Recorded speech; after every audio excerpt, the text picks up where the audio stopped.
This is Diggin' in the Tapes. In this episode, I introduce you to my buddy, my brother, the rock and roll machine himself, Mr. Bob Bleed. Check it out.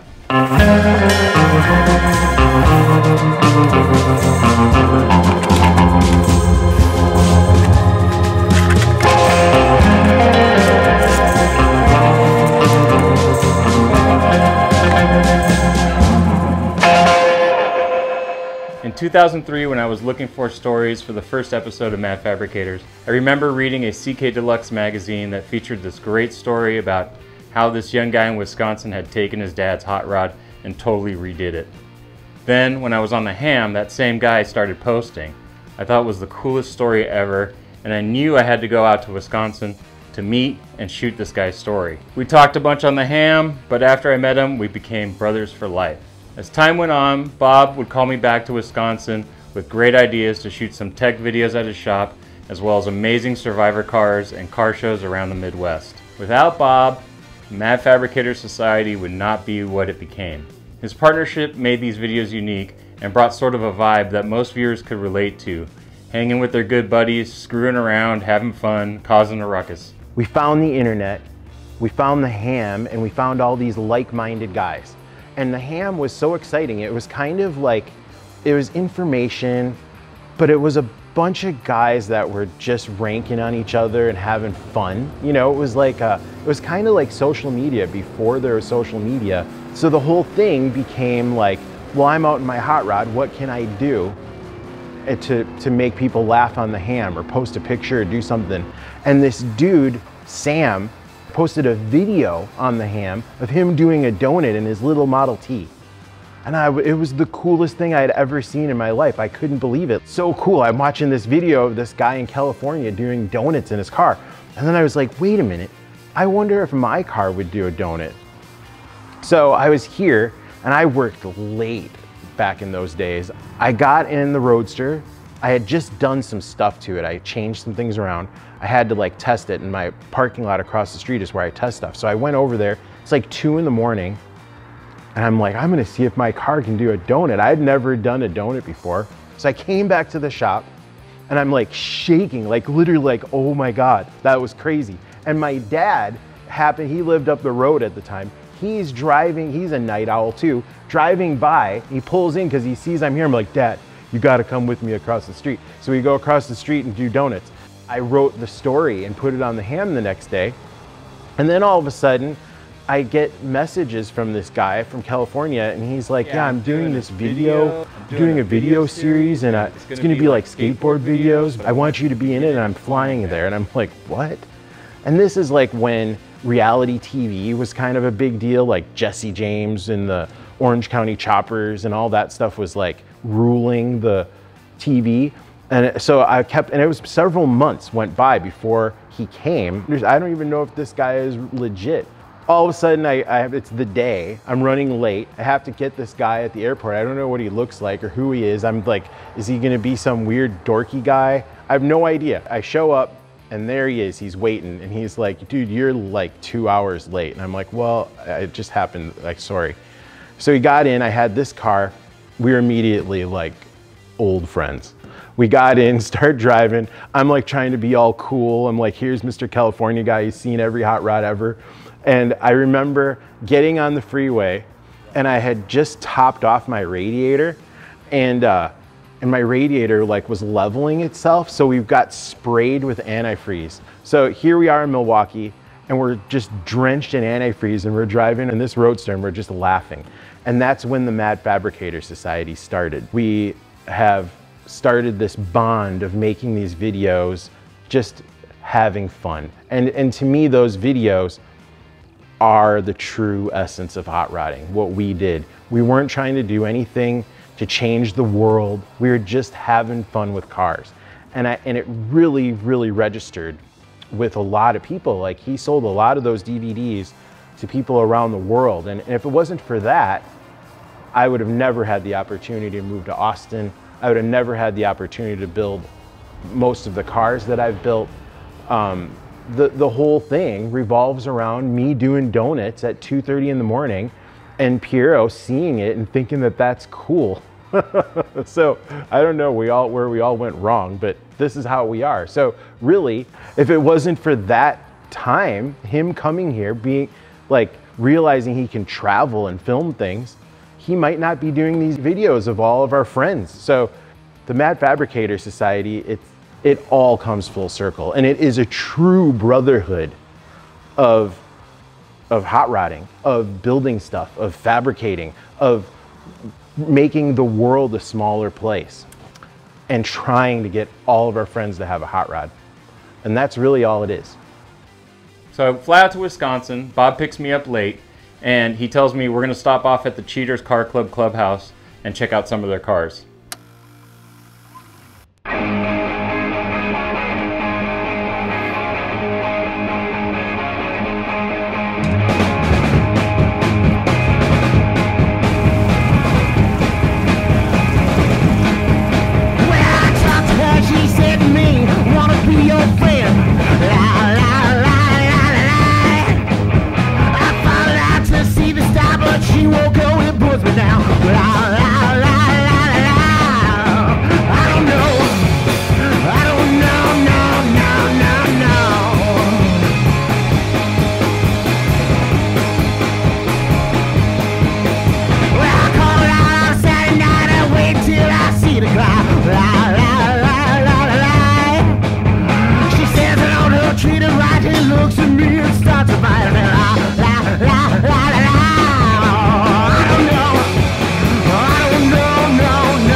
For me, that car, it's always been the best day of the year for me. When I was a little kid, the best day of the year was when we'd get the Roadster out. And I would beg and I'd try to help, do whatever I could to get him to pull it out. Riding in it and the sound and the gears and the clutch and the headers, it's a part of me. It's, you know, I've never not had that car in my life. I mean, it's always been there. I don't know what it's like to not have it, you know? Yeah, pretty much my brother. I was 11 when he got the hot rod. They paid $45 for it. I was just standing around watching the whole thing, you know. The Roadster, my dad got involved with it pretty much. And that first year or two, Miles, my dad, did a lot of building on that car. It was a frame and a 29 coupe back in. Then my brother went and got a cowl from a four-door sedan and doors, front doors and a cowl, and that's what's on there today. You know, and he actually cut that down to make it look like a Roadster on the 32 frame and adapted it to the 29 Ford. We call it a 32 Roadster. And of course, everybody always trying to figure it out. They got it running. As a matter of fact, when the car was running, you know, Miles would take it out every chance he got. And when they were gone, I would take it out. I was 12, 13 by then. And as soon as they were gone, I'd get in the garage and start that Roadster up. Back that out. And I didn't go out on the street with it, just up and down the driveway. When it came time when I got it, I appreciated the history with my grandpa and my uncle, and the things my grandpa did to it are ingenious, you know. And I mean, I'm obsessed with these cars. I have thousands of magazines, and some of the things that my grandpa made, you just don't see. So when I decided to redo it, I wanted to take what they did and, you know, push it and change it around to make it my car, but to keep it unique and as they would have done it. I was in high school. He came back. He says, I'm not going to get this car done. He says, why don't you buy it? I finally bought it from him. $350. That was the price. I don't know if I ever paid him. I don't know if I ever paid anybody. I think when he was gone, I found an Oldsmobile engine. He put the motor in. He made the mounts on it. That's as far as it got. The motor was sitting in it. I hauled the car out to a little garage that I rented, get it done for the September or November show in Milwaukee, and we worked like crazy on that car. And it was just me and my friend Kenny Burrow. We put the 6 carburetors on it, and I bought them from somebody just like that, set them on, started the car. It ran good. The night we were supposed to have it down on a Thursday, I think I started it up about 7 o'clock that night for the first time, and it actually looked pretty good. I took 2nd place. From there, it was a long line of shows and just kept building on the car. I was never into the street rod thing or the buy your own parts, and mostly because I couldn't afford it. You know, I play in the band, so I have to make things or redo things. I just wanted to take the car and take it far beyond where they ever thought it could be. And I wanted to make it so I could drive it anywhere, whenever I want, and cause trouble. I took it all apart and I redid every inch of it. I didn't want to put new parts on it. I didn't want to update things, but I needed to update things, so I had to make a lot of things that were as the old days or whatever. Traveling in the band, it gave me tons of time to obsess over every detail. You know, every detail. I wanted to build the best hot rod ever. So the hot rod just kind of sat for a while. And we get it out a couple times a year and drive it around a little bit, but it was getting rickety. Steering, the suspension was all getting old, and it was time to redo it. So anyway, Sue and I decided, well, it's Bobby's turn. Let's give it to him. And he thought about it for, I don't know, probably 10 years, huh, before he really got into it. Took it apart, took it all apart, and the car sat there. And then when he came back to put that car back together, boy, I tell you, he just did all the little things that a lot of them I didn't even think about. Rebuilt the car and rebuilt it, and now it's, you know, exceeds what it was. Handles better, drives better. Maybe you can talk to him about that.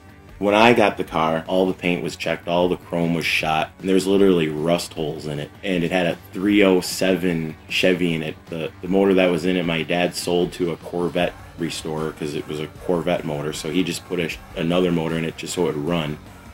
So I pulled that motor out and found this other 301 that a friend of mine in high school shop class built, and I always thought it would be a good hot rod motor, so I put that back in there. Found the carbs and rebuilt those, found all the stuff for the motor. The body had a lot of sketchy, quickie body work in it here and there from over the years, so I tried to redo all of that and straighten it out and put metal back in there. The rear end I changed a little bit. I put the Cadillac taillights in it. The front spreader bar, I made that Nerf bar. I made that in the way that my grandpa would have done it with the way the brackets work. I lowered it. I put a different cross member in it. I lowered the rear of the car, and I lowered the grill shell because it didn't sit too high before. It just looks better lower. The windshield was chopped, painted it the base coat green, built all new floors, all new pedals, had the interior all redone. Dashboard is a 49 Mercury dashboard that's been sectioned and chromed and padded, and that was done by my Uncle Miles and was padded by my dad. Fits in there perfectly. Put the gauges in the firewall. Those I found at a swap meet from some old time car. I put the gauges in there just because of the monogram big 32 Ford model. I thought that looked cool. Everything on the car is authentic. There's very, very few, you know, aftermarket parts on it. I changed a lot of things that were just goofy, things that would have been neat back in the day that just didn't make sense to me. The floorboards and some of the stuff that you didn't see were just, you know, they just put in whatever they had around, you know. The exhaust, when we had the olds and we had headers on, there's a friend of mine named Russ Sachs. He was the muffler guy and header guy. When the time came for the Roadster and put the Chevy in, I took the car down and I said, Russell, I want pretzels.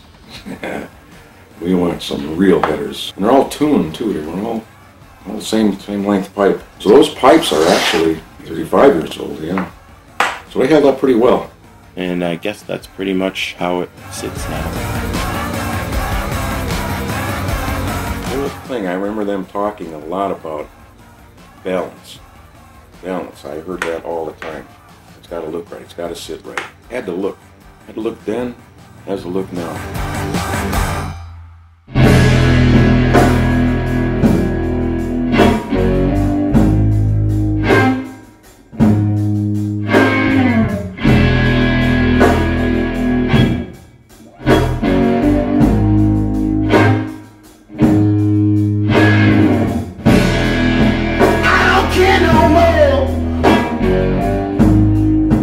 What you mean to me now? Lord, I tried, but you leave me somehow. Take my heart, take my mind, or I'll have to cry. I won't leave your side till the day I die.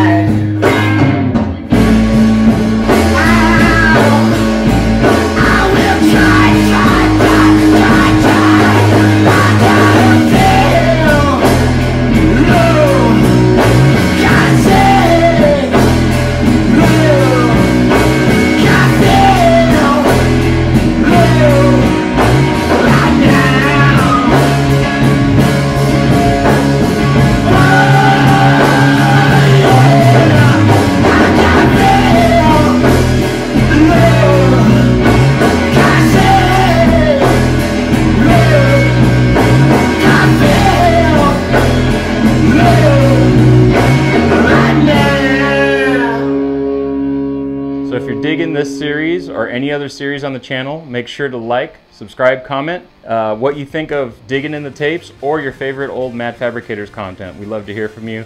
Comment below. Thanks. See you on the next one.